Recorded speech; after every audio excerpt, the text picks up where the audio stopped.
চারিদিকেই এত সুন্দর দেখাচ্ছে। এখানে একটা বাগান আছে দেখতে পাচ্ছ, অনেকটা সুন্দর লাগছে।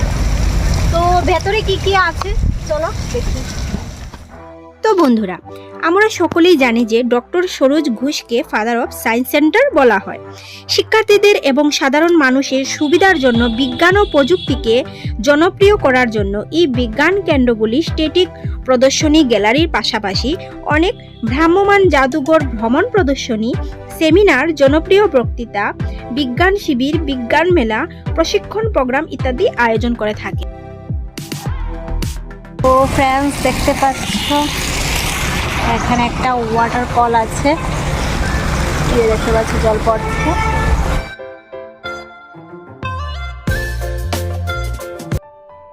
রহস্য উন্মোচন এবং অজানা অন্বেষণের মধ্যে বিশেষ কিছু আছে যা আমাদের সকলের মধ্যে অনুরণিত হয়।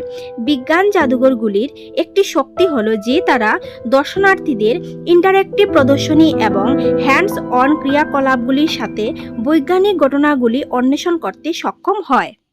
তো বন্ধুরা, গুয়াহাটি সায়েন্স মিউজিয়ামটি খানাপাড়ায় অবস্থিত। এটি প্রতিদিনই সকাল 9:30 থেকে বিকেল 6টা পর্যন্ত খোলা থাকে। তো মিউজিয়ামে যেতে হলে টিকিট পার পার্সন 30 টাকা করে। 1994 সালে প্রতিষ্ঠিত এই বিজ্ঞান জাদুঘরটি।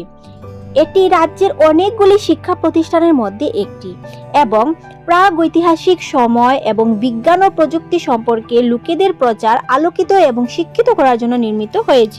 কারণ এই বিজ্ঞান কেন্দ্রের মূল উদ্দেশ্য হলো এই অঞ্চলের মানুষের মধ্যে বিজ্ঞানকে জনপ্রিয় করা। এই কেন্দ্রটি ছাত্র, শিক্ষক এবং সাধারণ জনগণকে আকর্ষণ করেছে, কারণ এটি তাদের মিথস্ক্রিয়া এবং মজার মাধ্যমে বিজ্ঞান শেখার জন্য একটি সক্ষম ফোরাম প্রদান করে। তো বন্ধুরা, এবার আমি তোমাদের সায়েন্স মিউজিয়ামের ভেতর ঘুরে দেখাচ্ছি। তো চলো একটু ভেতরটা ঘুরে দেখে আসি।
তো বন্ধুরা, মিউজিয়ামের ভেতরে বিজ্ঞান শিকার পাশাপাশি অনেক কিছু মজা করারও জিনিস আছে। তো আমি চট করে একটা পিক তুলে নিলাম।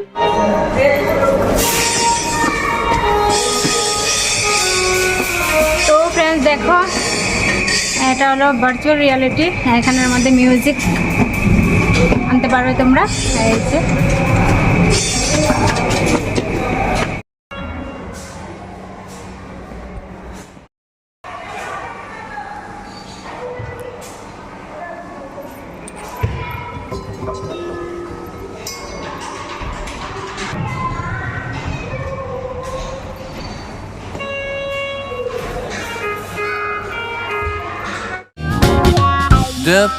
তো বন্ধুরা, আমার সায়েন্স মিউজিয়ামে ঘোরাঘুরি শেষ। আমি এখন বেরিয়ে পড়বো, চলো। তো ফ্রেন্ডস, সায়েন্স সিটি থেকে বের হয়ে গেলাম।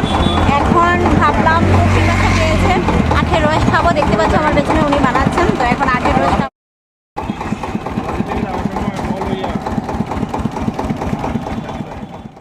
তো বন্ধুরা, আমরা জানি যে গুয়াহাটির মধ্যে সবথেকে ফেমাস এবং সবথেকে বড় মল হলো সিটি সেন্টার। তো চলো আমি এখন সিটি সেন্টারে চলে এসেছি, একটা সিটি সেন্টারে গিয়ে ঘুরে তোমাদের দেখাবো।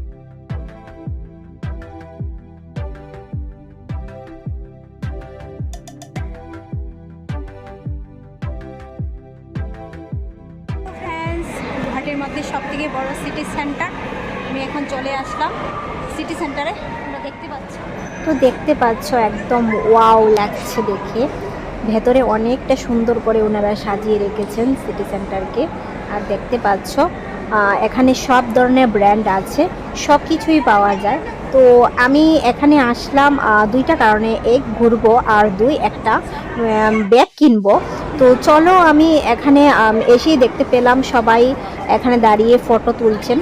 তো আমিও চট করে একটা ফটো তুলে নিলাম, কারণ ফটো তুলতে কার না ভালো লাগে, সবার ভালো লাগে। তো দেখতে পাচ্ছ আমি একটা চট করে ফটো তুলে নিলাম, তারপর চলে গেলাম উপরে। তো চলো আমি এখন কোন ব্র্যান্ডের থেকে কিনবো ব্যাগটা সেটাই তোমাদের দেখাবো। চলো।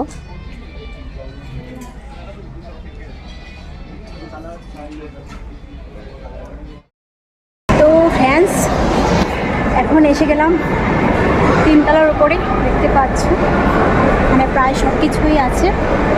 তো চলো তোমাদের সব কিছু ঘুরে ঘুরে দেখাচ্ছি। কসমেটিক আছে, আই থিঙ্ক তোমরা তো সবাই জানো সিটি সেন্টারে সব কিছুই পাওয়া যায়, ঘুরতে ঘুরতে দেখা শেষ হবে না, অনেকটা টাইম নিয়ে আসতে হবে সব কিছু শেয়ার করতে গেলে, তাই আমি যতটা পারবো তোমাদের সাথে শেয়ার। তো বন্ধুরা সবাই তোমরা জানো যে কেএফসি, ডোমিনোস সব কিছুই সিটি সেন্টারের ভেতরে পাওয়া যায়। তো আমি এখন যাব কেএফসির থেকে কিছু খাবো এখন। তো ভাবলাম পিৎজা খাবো, তো পিৎজা এখানে মিডিয়াম সাইজের নেই, বড় সাইজের নিতে হবে। আমি বড় সাইজের নিয়ে খেতে পারবো না, তাই দেখি কি খাওয়া যায়। তো খাওয়া দাওয়া শেষ হয়ে গেল।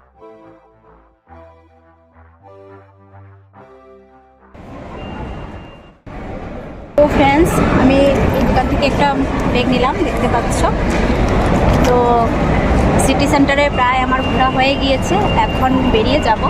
এই ব্যাগটার প্রাইস হয়েছে 1500। তো বন্ধুরা আজকে এ পর্যন্তই, দেখা হচ্ছে অন্য দিন অন্য ব্লগে। তোমরা সবাই ভালো থেকো, সুস্থ থেকো, আর আমার পাশে থেকো, আর এভাবেই আমাকে সাপোর্ট করে যেও। আজকের ভিডিও তোমাদের কেমন লাগছে অবশ্যই কিন্তু কমেন্টসের মাধ্যমে আমাকে জানাতে ভুলবে না। নতুন বন্ধুরা যারা আছো প্লিজ আমার চ্যানেলকে সাবস্ক্রাইব করে যেও, please please please. Tata, bye bye.